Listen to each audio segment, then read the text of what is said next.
வணக்கம்ப்பா. இந்த காலை உணவுங்கிறத கட்டாயம் எல்லாரும் சாப்பிடணும். அது ரொம்ப பேர் தவிர்க்கிறீங்க.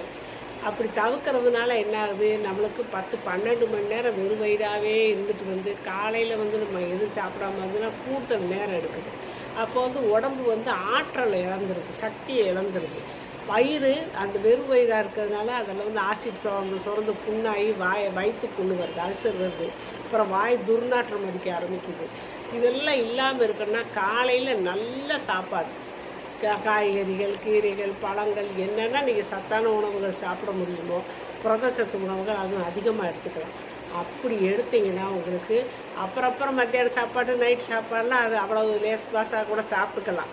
இந்த காலை சாப்பாடு நீங்கள் நல்ல விதமாக சாப்பிட்டீங்கன்னா நீங்கள் ஆரோக்கியமாக இருக்கலாம், நல்லா இருக்கலாம். எங்கள் அப்பா அந்த காலத்தில் சொல்லுவாங்க, காலையில் நல்லா சாப்பிட்டுட்டு போனோம்னா நம்ம பாட்டில் இடையில ஒரு வடையை கூட தின்னுட்டு நம்ம பாட்டில் ஒரு வடையும் காப்பியும் குடிச்சு கூட சாயந்தரம் வரைக்கும் நம்ம பாட்டில் அலையலாம், தெம்பாக அலையலாம்னு அந்த காலத்தில் எங்கள் அப்பா சொல்லுவாங்க. அது பெரியவங்களோட அதை நம்ம பின்பற்றி வந்தால் நம்மளும் நல்லா இருக்கலாம். அதனால் கட்டாயம் காலை உணவை தவிர்த்துடாதீங்க.